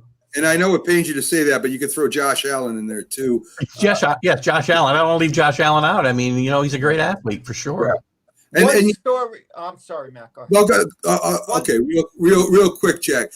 You mentioned that Lamar Jackson has a problem throwing the ball. Well, same thing with Cam Newton. I mean, he might have threw the ball decently against the Jets, which I think me, you, and Jack might have a good game throwing against the Jets. I think that the throwing of Cam is very suspicious. He still has problems with the technical aspects of throwing. His arm strength still can be questioned. He's not setting himself right. And again, his second read basically right now is to run with the ball. You talk about Jackson in that way. You could say the same thing about Cam, Keith. Yeah, I agree. And I mean, part of me still at 3-5 wants to see what we have in Garrett Stidham and we know we have in Cam. I don't think you're going to do any better or worse with either one of them. But I've heard a lot this week about the Patriots being down on Stidham, which I had not heard previously, at least not as loudly, because they were high on him in the offseason because of the way he had carried himself in practice last year. And that's one of the reasons, again, they weren't worried about Brady coming back. It's one of the reasons they didn't draft a quarterback. And one of the reasons Cam came in so late, so cheap. But I still think it's time to find out about him one way or the other. And maybe they think, Bill Belichick does not think he's winning a Super Bowl this year with this team. I just can't believe that. As optimistic as he might be, he's not deluded enough to think this is a Super Bowl team with or without Cam. So if he's down, but he may have already decided Stidham's not the guy, so why play him? I don't know. Well, even though Bill Belichick would hate to hear something like this, Bill Parcells, to a certain extent, has been a role model to him because he follows, it seems, whatever Parcells does, from the playing field to press conferences, giving these short no answers. And I remember Parcells, when he left New England and he went to coach at Dallas, he had this game where he was using Drew Henson the first half of the game, and then he benched Henson to bring in, I think, Vinny Testaverde. They were winning 7-6, and he just wanted to win the game, but it was a meaningless game. They weren't going to the playoffs that year. And Jerry Jones was a little upset because he wanted to see what they had in Drew Henson. Is the same scenario maybe going on backstage with the Patriots, where Robert Kraft is curious what they have in Stidham, and maybe he's a little frustrated that Belichick isn't playing him, and is Belichick in a way getting back at Kraft indirectly by keeping Stidham on the bench? This, sending a message: I'm going to run this team the way I want to. Yeah, it's possible. I mean, I don't know how much there is to that, Jack. I mean, Belichick at the end of the day just wants to win football games, I think, and develop players at the same time. If they somehow, and again, we all said they had a chance Sunday. It's a slim one maybe, but they do have a chance to win Sunday. And if they do, then all of a sudden the atmosphere is going to change because you're 4-5, and with the extended playoffs and possibly even further extended playoffs on the horizon, they're gonna think they've got a shot to get to the playoffs, and then who knows what can happen. You said something interesting. Further extended playoffs. What is going on? I mean, are they going to add teams before the year's over? I'm like, there's a contingency plan if they should have to cancel games, and not every team has played the same amount of games, that they would potentially add an 8th team to each conference. Yeah, if it's relevant at the end of the year, where the teams that could or not make the playoffs don't get in or won't be in because of the cancelizations, they might have to do that. Listen, we were talking about Belichick and Parcells, and I'm going to draw another comparison. I don't know if you guys remember this. When Parcells went to the Giants, Sims was drafted before him. There was problems. Sims showed a lot of promise, but he got hurt a lot. His attitude was in question. And Bill Parcells turned to a quarterback named Scott Bruner. I don't know if you remember that. Yeah, sure. And Scott Bruner was not a starting quarterback, and they finally put his trust in Sims, and the Giants took off. And I think that Belichick right now is showing. I mean, they got a steal with Brady. He came in, 6th round and became what he is. They're having a lot of problems, I think, as far as finding talent at quarterbacks right now. I mean, you got Cam, who you brought over. You know that no other team wanted him, at least as a starter. You've got Boyer, who has just been terrible as coming in and filling in and trying to be a QB. And now there's a question with Stidham, where, as you said, that was a starting quarterback. And I knew that wasn't true as soon as they got Cam. So this is the place where I think Belichick is having problems, is actually finding another leader for the team. Doesn't look like a good draft choice. Hoyer, again, a bust. I mean, he cost you guys 1 or 2 games there. So this year, I would not be surprised if the Patriots try to work out some kind of deal where they can get a quarterback. It doesn't matter if he's high level or low profile, where they actually find themselves a leader. I think that's the thing the Patriots are really missing right now. Yeah, the downside of having a quarterback like Tom Brady be as successful along with the team over the last 20 years is you don't have any great need to develop that position. As long as you got a capable guy to come in and kneel the ball down once in a while at the end of games, you don't really need. I mean, Matt Castle, we thought was going to be, he'll be a great player. He got a big contract for going 11-5 when Tom Brady was out in 2009, whatever year it was. I can't remember now. But Matt Castle showed pretty quickly that he was not an NFL quarterback either. So Belichick can win with less than, optimal talent at quarterback. It's just a matter of finding the right guy. And I don't know if it's going to be in the draft or in free agency. There's not a lot of quarterbacks, quality quarterbacks that are going to be available. Guys, I have a wild prediction, okay? A wild prediction as far as the Patriots go, their quarterback position. Your quarterback, that's who we're coming here. If the 49ers, and it's 50-50, are going to move on from Jimmy Garoppolo, one way or the other, he's going to wind up being a Patriot. Go back to New England. They'll work out a deal because there's a lot of cooperation there with John Lynch and Belichick, how they made the deal before. And he'll go back to New England, and Belichick will welcome him there. That'll be the answer as far as Belichick is concerned. Yeah. But the question is whether the 49ers are going to move on from Garoppolo. I don't think they should, but from what I hear, it's in the balance. Yeah, he's certainly fallen out of favor at the moment. He can't stay on the field, for one thing. He can't stay healthy. He's only had one healthy year, excuse me. But it's funny you mentioned that. because last year the rumors were that San Francisco was in play for Tom Brady and that there was going to be some behind the scenes maneuvering where Garoppolo would have made his way back to New England in that scenario.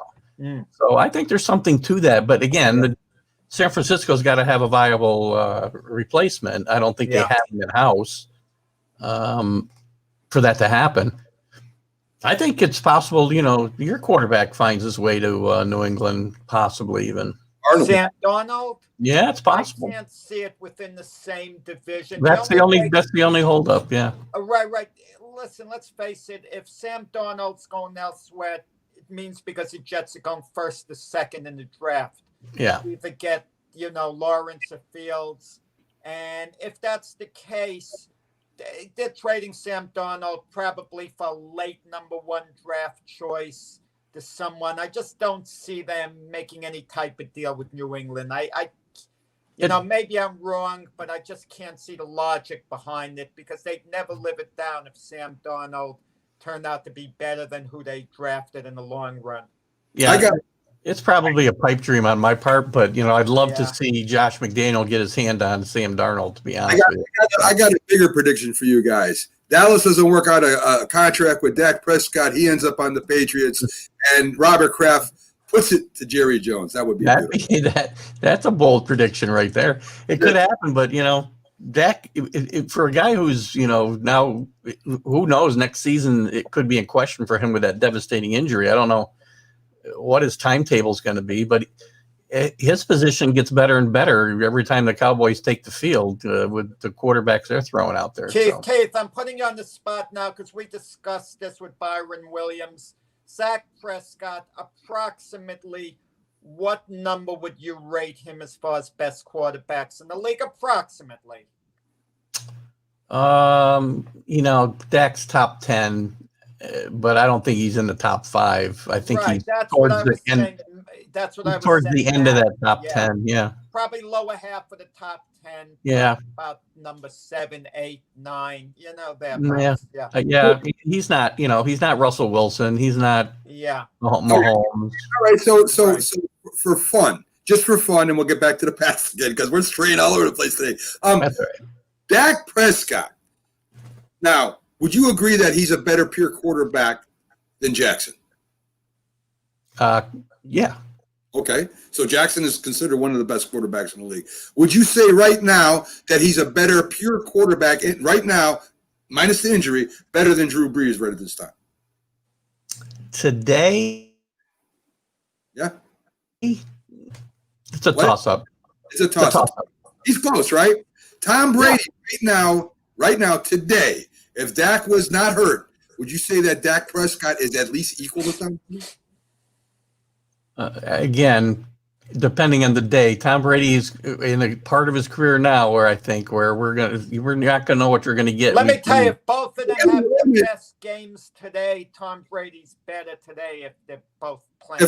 I disagree with that. But anyway, so suppose you gotta take into account who they're playing with too, right? I mean, Brady's got better. You put Dak with those weapons he's got in Tampa, then I think Dak can put up Tom Brady numbers for sure. I agree with that. So we've gone through maybe the top of the echelon in quarterbacks right now. Now, of course, we got to give Mahomes an edge. Definitely, there's no doubt about that. I think he's just as good as Watson is. I think Watson is more. I don't think so.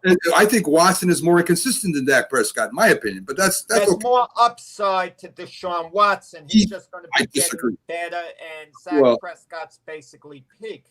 I disagree with that, but so anyway, these are the top tier quarterbacks we have today, and you're saying, and Jack to a point is saying it's pretty equal. So to say he's at the bottom of the top 10, I think is a stretch. I think he's probably close to the top 5 quarterbacks, and I know any team if they need a certain quarterback would welcome with open arms right now. I know they would. He's a player. Not any team, but needed a starting quarterback. A lot of them, yeah. Right. I don't disagree with that. He's better than Baker Mayfield, who plays basically in the same style that Prescott does. That's not even a comp. That's not even a comp. Yeah, but even if he's only number 10, right? There's still 20 more teams he could play for sure. So quarterbacks have upside who are going to be better than Dak Prescott. You could say Dak Prescott is slightly better than him now. Joe Burrow is going to ultimately be better than Zach Prescott. Justin Herbert is ultimately going to be better than Zach Prescott. Gotta prove it, Jack. Gotta prove it. Ultimately going to be better than Zach Prescott. Right at this moment, Mac, yeah, you give Zach Prescott with his experience a little edge, but by next year, that's not going to be the case. Kyler Murray, too, ultimately is going to be at least as good as Zach Prescott. All right, as good. Keywords. So back to the Patriots. Yeah, could is always could is the biggest word in the English language, right? Sir, this year makes me think, Keith. Now, what did the Pats do? I mean, you had the most players opt out this year, somewhere in the last year of their contract. You had, I think it was 9 players, a few starters that opted out. What happens to these players? Do the Patriots sign them, or do they hold a grudge? Or, I mean, that most of the teams, the players that opted out, we know the Giants tackle there, the former Patriot. We're not picking up his contract. But you have some really good players that opted out. A linebacker and I'm trying to remember the other key position. I think it was a cornerback. Hightower and Chung are the 2 biggest names. Yeah. Right. So I mean, what do they do with all these 9 players? I mean, what are you going to do with them when the season rolls around next year? Because basically they quit on the team. That's the way I would take it. I know we're talking safety and that they had the option. NFL gave them the option. The Patriots didn't give them that option. So, I mean, that was NFL wide. What would you do? And what do you think they'll do about those players that opted out? I think Patrick Chung and Hightower will be welcome back. Some of the lesser known guys, most of them are even coming to mind right now, but they probably won't be. Again, if they had a good reason, Hightower, in my mind, had a pretty solid reason. He's got a very young family. His wife just had a baby before training camp. In the COVID time leading up to training camp, and he was concerned about, and rightfully so. I mean, again, I think these guys, are out there at some risk every single week. You see, I mean, we're up to, I think in the last couple of weeks, 50 some players have, well, not all players, but 50 to 60 personnel, including 2/3 of them being players, have tested positive. So they're not out there with no risk. So again, I think it depends on the individual situation. And Hightower, I think the Patriots would not necessarily hold a grudge. Bill Belichick's going to judge these guys based on football ability, right? It's going to be a bigger, the bigger thing in the equation, I think, for Belichick is going to be, how does a year sitting out affect these guys' ability, in comparison to what I'm paying them? Yeah. Because again, his MO is to get rid of guys a year, 2, 3 years early, not late. So is there a bigger cutthroat coach in the business than Bill Belichick? Because Bill Belichick seems to do things without any feelings whatsoever. I'm not saying he doesn't have feelings for some of the guys, but he's set the line that it's a business arrangement. It's not personal. It's strictly business. It seems like he can't get too close to any of the players. He won't allow himself to get close to them because it makes it easier for him to cut them and to move on. I think that's exactly true. And I don't, I'm sure there's other cutthroat guys out there, but I don't think anybody would top Belichick. When you think about the fact that, he had Tom Brady and, from the outside, it looks like they had a very chummy relationship when you watch games and after Super Bowls and the hugs and all that stuff, right? And you find out after Brady's gone that they didn't even sit down and have dinner once in 20 years. It's amazing to me that doesn't happen once. But if that's Belichick, as Jack just said, I have affection for guys. There's a business bill and there's a personal bill, right? Definitely. But how can you not have feelings? How could Belichick, like, let's say if Bill Parcells bumped into some of his old players on the street, like LT or whoever, he would sit down and have a cup of coffee with them in Starbucks and talk and maybe have a couple of laughs. How are you doing? And with Belichick and Brady, you get the feeling like years from now, if they bump into one another, they wouldn't sit down and exactly have a cup of coffee. Maybe they'd exchange a couple of nice words on the street corner that would last a minute and a half, but that would be the extent of it. Yeah, well, I don't know. I think time heals a lot of things, and I think if 10 years from now, well, the problem is when they retire, neither one of them, they may be so old they don't even remember who the other one is when they retire. I don't know. So, a real quick follow up with that guy. You know, I have a lot of contacts that are former Giant players, few on the show. They tell me that Bill Parcells to this day remembers their mother and father's name, their grandchildren, their children. He asks about them when they talk to him, and the players still routinely call him. So, I mean, that's the kind of relationship he had, even though, he did move around and kind of mess up organizations. The players really loved him. So last question for you, Keith. we're always going to have this disagreement about Bill Parcells. I know this, Mac. But Gilmore, surprised they didn't move him. They didn't. The trade came and gone. They're listing him as injured. He's still not playing. What is your prediction that's going to happen with that great cornerback? I'm shocked he didn't get traded at the deadline. Obviously, they wanted a first-round pick, as we talked about here, and nobody was willing to pay it. I don't think he'll be here come draft day next year. Hopefully, he's here now for the season, right? You can't move him now. So if they somehow get themselves back in contention, I would see Gilmore playing. Unless they want to protect that investment of what they can get for him. Obviously gets hurt and the price is going to go down. I don't doubt that I still think they can get a late first rounder for Gilmore after the season and before the draft. Bill Belichick loves to move guys around on draft day, right? He moves up, he moves down.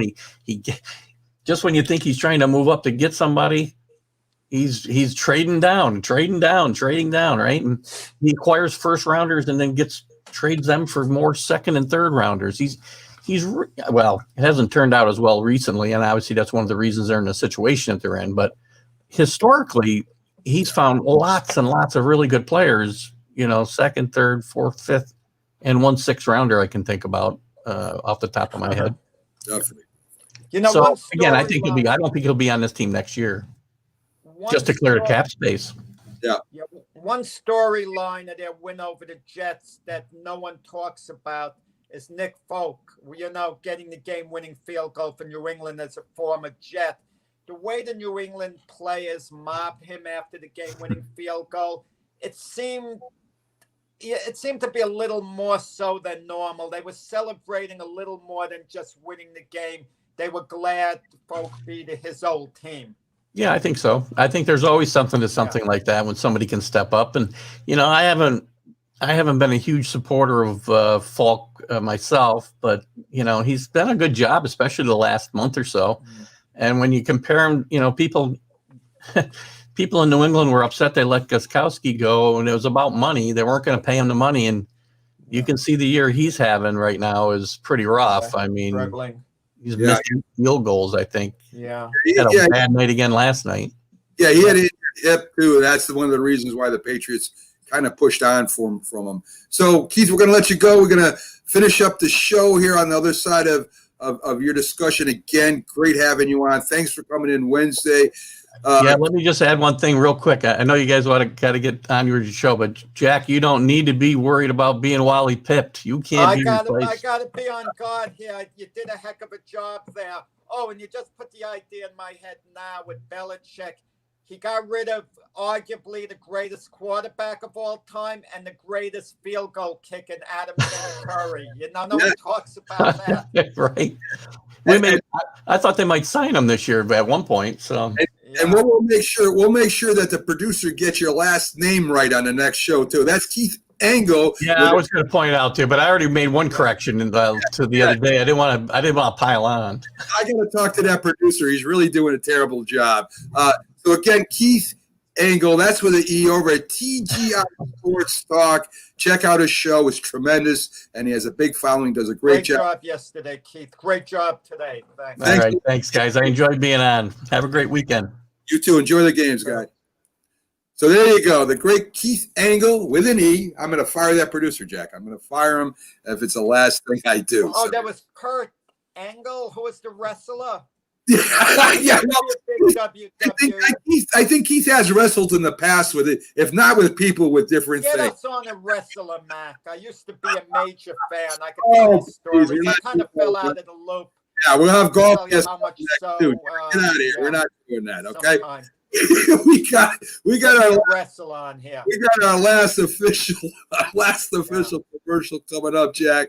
So we'll be back on the other side, folks. Stick with us, and we Coast helping to improve the lives of their fellow veterans through the VA Voluntary Services Program. AMVET's posts and departments also participate in a wide variety of community service projects, ranging from Americanism in our schools to supporting the Special Olympics and Boy Scouts of America. If you no longer wear the uniform today, you can still serve through the AMVETs by joining today at amvets.org. When you hear the word asthma, you probably think of shortness of breath, coughing, or inhalers. Lots of things can trigger asthma, but the fact is that asthma doesn't just attack, it can kill. But with proper medical management, asthma is controllable. If you experience shortness of breath, wheezing, tightness in your chest, or persistent nighttime coughing, you may have asthma. See your doctor and get the facts. You'll breathe easier. For more information, call 211 Info Line. A message from the Connecticut Department of Public Health, keeping Connecticut healthy. We all make choices. When it comes to alcohol, kids make choices whether to drink or not. Bye, Dad. Bye-bye. Remember, I'm going to Alex's party tonight and sleeping over. Hey, have a seat for a second. Remind me about that party again? Alex is just And adults make choices whether to talk about it. That's true of parents and every other trusted adult in a kid's life. Kids want to know our expectations when it comes to alcohol and other drugs. They want guidance and honest answers to their questions.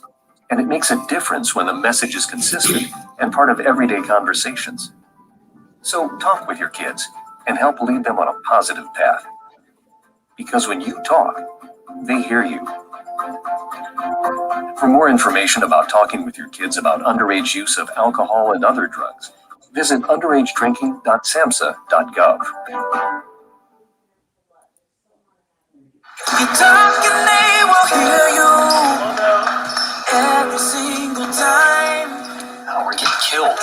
Yeah, well, Cobb's not here. How come? Kicked off the team. Didn't Tim tell you? Found some other kids got caught drinking beer in the park a couple of nights ago. Really? Yeah, zero tolerance. He's out for the season. Come on, it's a first offense, right? That we know of. But why should that matter? He knew not to drink. I made it clear to Matt. That's what we expect from him. What have you said to Tim? Nothing really. You know, a lot of kids try it at this age, so. Yeah, well, a lot of kids don't try it too.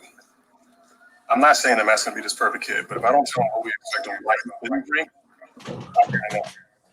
You think kids that age really listen? They never admit it, but they hear more than you think. Talk. They hear you. For more information about talking with kids about underage drinking, visit underagedrinking.samhsa.gov. Right.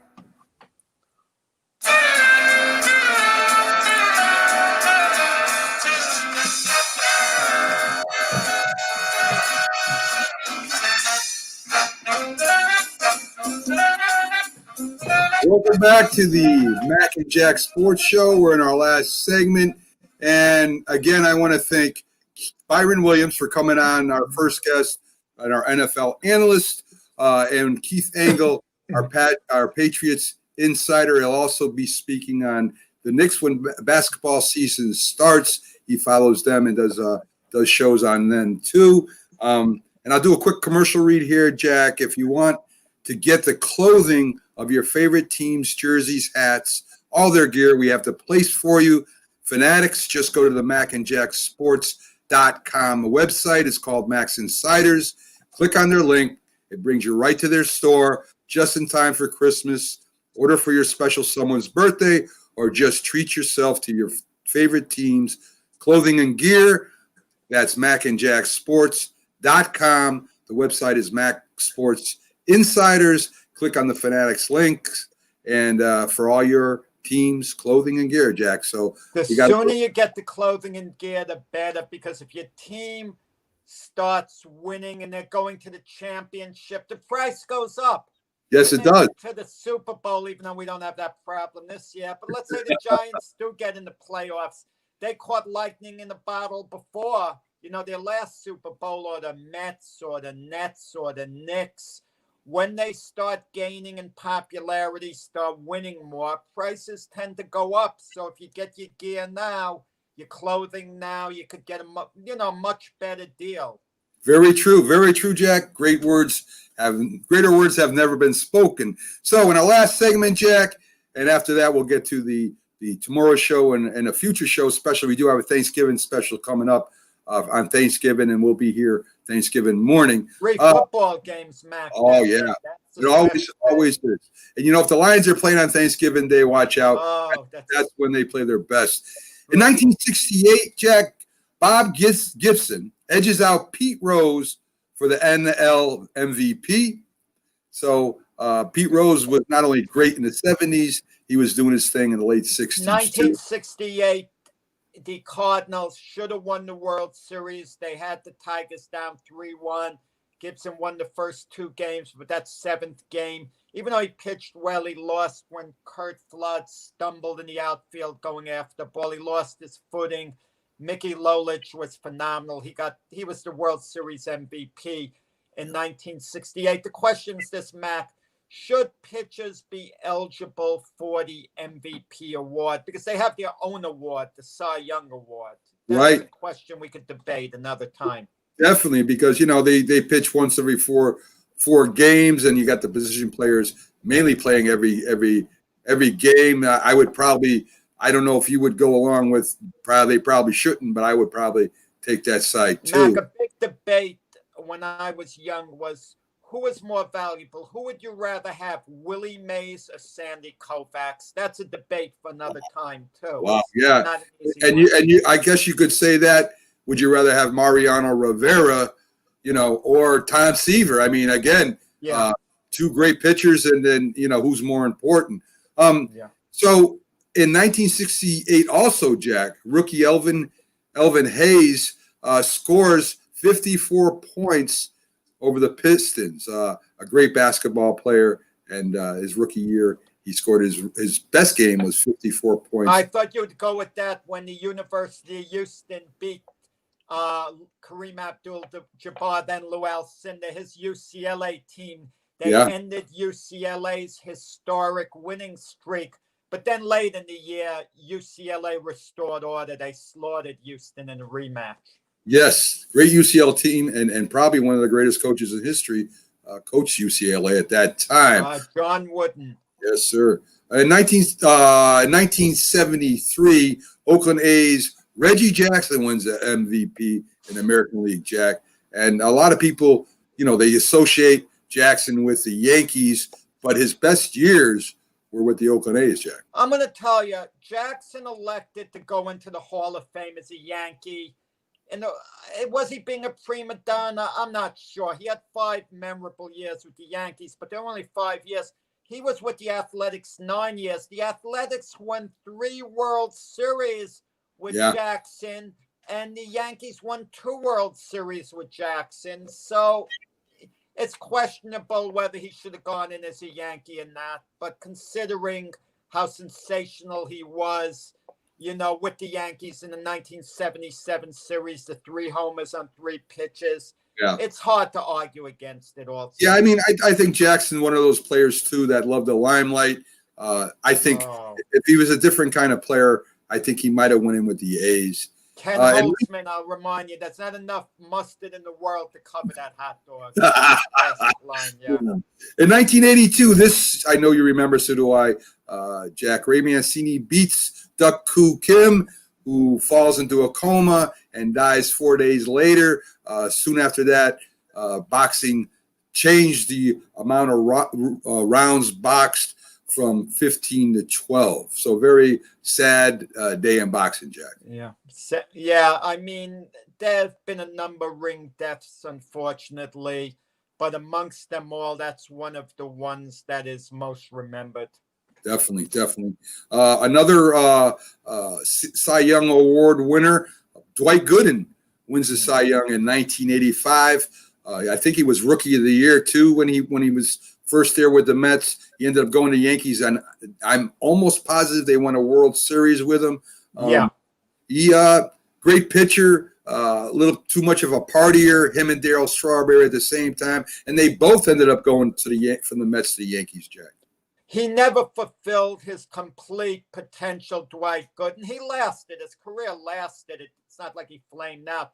Ironically, he pitched one no-hit, and it was for the Yankees. Yeah, that's very kind true. of ironic. But when you think of Dwight Gooden and Darryl Strawberry, even though they were part of the Yankees championship success, we think of them as New York Mets. Definitely agree with that too. In 1992, Riddick Bowe wins the heavyweight crown over Evander Holyfield. How do you rate? I mean, Holyfield, I consider was a warrior. He was a really, really, really good boxer.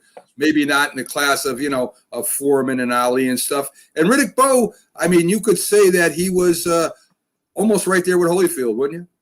Well, Bowe actually beat Holyfield in 2 out of 3 of the fights. Bowe is a much bigger man, so size does matter.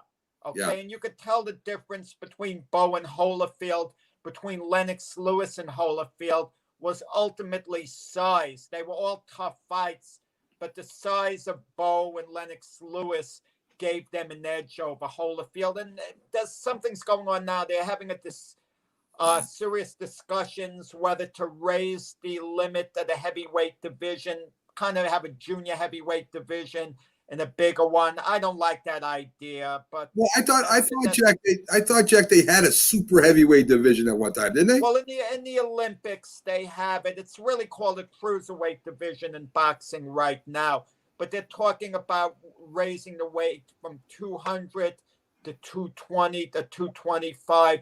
Because heavyweights are bigger now than they were years ago. Definitely. And birthdays, born in 1950, Gilbert Perrault. He scored a Canadian center. He scored 500 goals. And you also have, born in 1963, Vinny Testaverde, another Heisman Trophy winner who was in some really good games, and he was in a couple championships and some playoff games.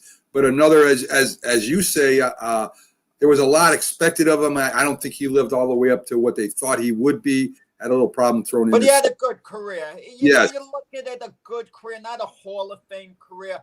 Some guys you just predict great things for, and they're merely good. So we look at them maybe with a little bit of disappointment when we really shouldn't, because Vinny Testaverde, on balance, had a good career, one he could be proud of. Definitely. In 1967, we were talking about kickers a minute ago. Bills kicker Steve Christie, who was a pretty good kicker for the Bills, Jack, was born in 1967. And in 1979, Ron Artest, basketball player known for going into the stands and fighting. He was born in 1979. He was a good basketball player, but he'll always be remembered for that when he went up and fought the fan. Isn't that unfortunate? Because he really was a good player, Ron Artest, and he's remembered for fighting in the stands. What I think about Ron Artest was coming out of St. John's. People badly wanted the Knicks to draft him, and he dropped down in the draft. He was there for the Knicks to take. Instead, they crossed everyone up. They took a guy, Franzella something, a guy from a French league. He averaged 8 points a game in the French league, and he never made it on to the Knicks. Well, there you go. Ron Artest, but I think they thought there might be some off-the-court issues. I mean, the Knicks didn't take Lance Stevenson in the draft because I think they thought there were off-the-court issues. Whether that was a valid reason or not, I don't know. I definitely agree with everything you said, Jack, but the Knicks were known as being a fighting team in the 90s. So that's it for the show today, folks. Hopefully everyone listening and watching had a good time. We'll be back tomorrow with a fun show that me and Jack have. It's called The Update. And the base show we'll have on Dr. Paul Semendinger, who is the award-winning author and also is the founder of the Yankees blog, Start Spreading the News. He's an incredible knowledge of baseball and of the Yankees. We love having him on, and me and Jack will debate some of the... We debate. I'm taking you lightly, Mac. I've hardly prepared. I've hardly trained. I could just show up and I think take you. Okay, well, that's great, Jack. It's great that have that confidence in me that you do. Yeah. So, everybody have a great day. We'll see you all tomorrow, Yeah. and enjoy your Friday night, folks.